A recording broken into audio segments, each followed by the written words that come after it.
Arkadaşlar merhaba. Bugün sizlerle beraber ahşap ürünlerimizi daha dayanıklı, daha sağlıklı, doğal bir şekilde bal mumu cilasıyla nasıl cilalanır onu göstereceğiz. Farklı bir teknik kullanacağız. Vakit kaybetmeden ürünümüzü çalıştıralım ve bakalım.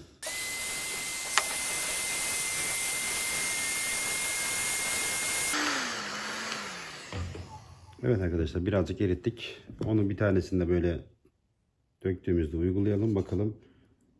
Hem de kuruması lazım, hem de onu güzelce yedirmemiz lazım. Bez yardımıyla güzelce hemen arkadaşlar uyguluyoruz. Tabi siz dediğim gibi yan taraflarına, ön taraflarına yapmak istediğiniz zaman da bu ürünü yapabilirsiniz. Hızlı bir şekilde yapmanız lazım. Hemen hızlı donuyor.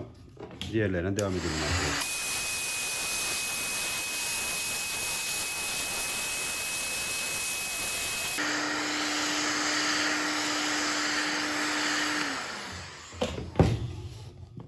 Farklı ağaçlarımız var. Çam ağacımız var. Ceviz ağacımız var.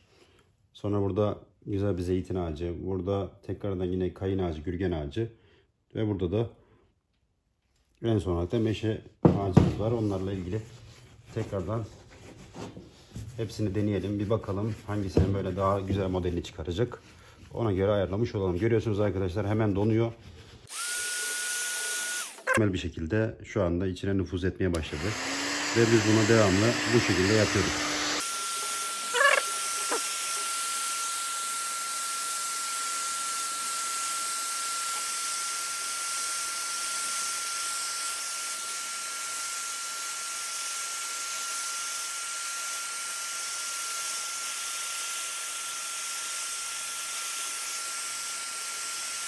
Evet arkadaşlar, gördüğümüz gibi bu işlemi kademe kademe yapıyoruz.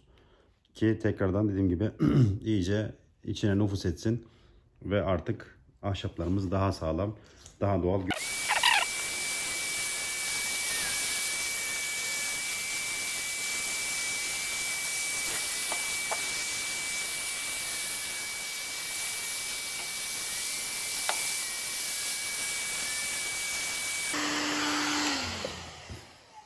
Evet arkadaşlar, görüyoruz. İkinci yaptığımızda neredeyse tam anlamıyla içine nüfuz etmiş oldu. Daha da güzel bir şekilde çekti. Normalde bir ağaçta yapıyordum uygulamayı ama size hepsini göstermek istedim.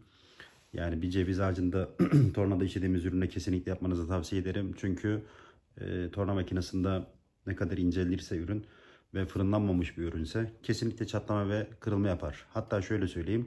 Bu ürünler, ahşap ürünler yıkanmaz ama müşteri maalesef bilmediği için ya da biz bilmediğimiz için, bazen yıkadığımız için, unuttuğumuz için ürünler gerçekten ciddi deformeler olabiliyor. Hiçbir şey olmamış olsa rengini, modelini kaybetmiş oluyor, doğallığını kaybetmiş oluyor. Görünümü kötü duruyor. Ama bu şekilde yaptığınızda inanın gerçekten daha parlak, hatlarının, iç desenlerinin, damarların ortaya çıktığını göreceksiniz. Devam edelim. Üçüncü yaptıktan sonra da yetmeyen yerlere tekrardan yapacağız. Sonrasında da güzelce temizleyip sileceğiz. Sonra iyice nüfuz ettireceğiz.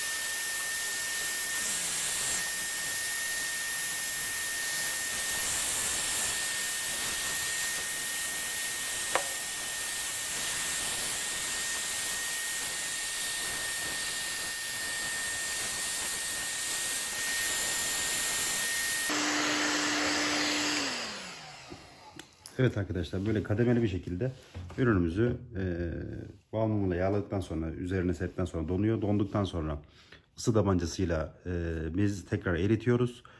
Biraz bekliyoruz. Donuyor. Tekrardan bir daha eritiyoruz. Yani bunu yaptığımız derece şu. Biliyorsunuz ağaçlarda gözenekler var.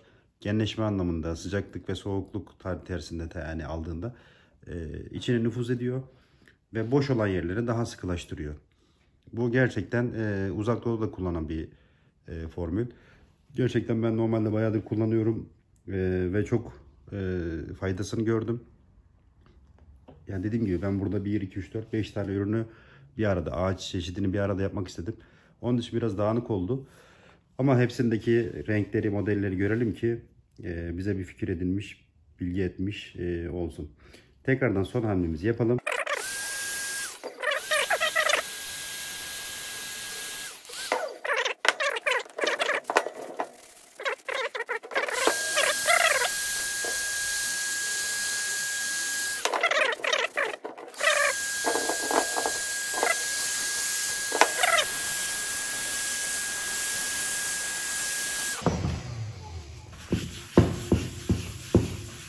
uyguladık ve sildik hemen.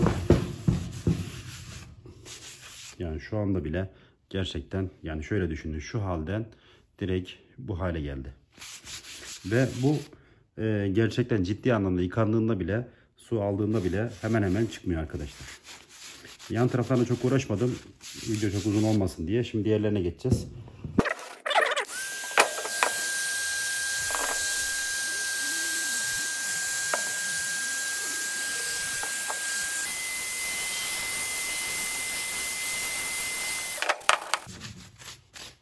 Mesela görüyor musunuz arkadaşlar? Gerçekten hani fotoğrafta ne kadar belli oluyor, videolarda. Ama gerçekten şu anda çok çok canlı duruyor. Ve gerçekten bu canlılığını koruyor. Kolay kolay da gitmiyor.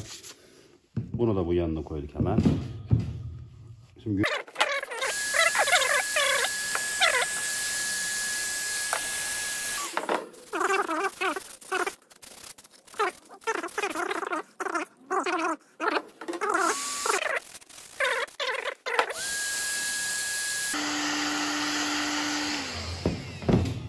özellikle bu bal mumunu arkadaşlar, bu doğal bıraktığımız ağaçlar, mesela bu çam ağacı, yani doğal bırakıyoruz ve kırılmasın, dökülmesin, yanları daha canlı dursun istiyorsak kesin ve kesinlikle bu cilayı uygulamanız lazım.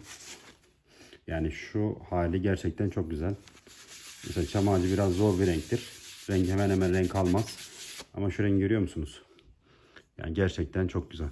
Mesela şu halden bu hale hemen döndü. Ki daha bunu bu da ağaçtaki gözeneklerin hepsini kapatmaya yarıyor.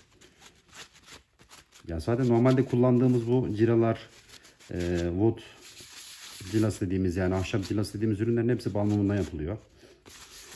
Yani bu da dediğim gibi meşe ağacımızdı. Bu da şu renkten, şu modelden. Bakın şöyle bir görüntüye döndü. Meşe ağacı, gürgen ağacımız, ceviz ağacımız. Yani şöyle sıraladığımız zaman çam ağacımız. Mesela zeytin ağacımızdaki doku gerçekten harika oldu. Bunu modelini harikulade çıkarttı. Ya dediğim gibi çam ağacı zor bir ağaçtı. Rengi çıkmazdı ama dediğim gibi bakın şu halden bu hale dönüyor. Ve böylece kalıcı kalıyor. Yani şeffaflığı, dokunuşu, yüzeyi çok temiz, çok güzel. Bakın gürgen ağacımız. Gürgen ağacımız da bu şekilde dönüyor. Ve kalıcı bir şekilde kalıyor dediğim gibi. Ceviz ağacımız da bu şekildeydi. Buna döndü. İzlediğiniz için çok teşekkür ederim. Sormak istediğiniz sorular varsa sorular bölümünden yazabilirsiniz. Videomu beğenip like atmayı unutmayın. Abone olmayı unutmayın.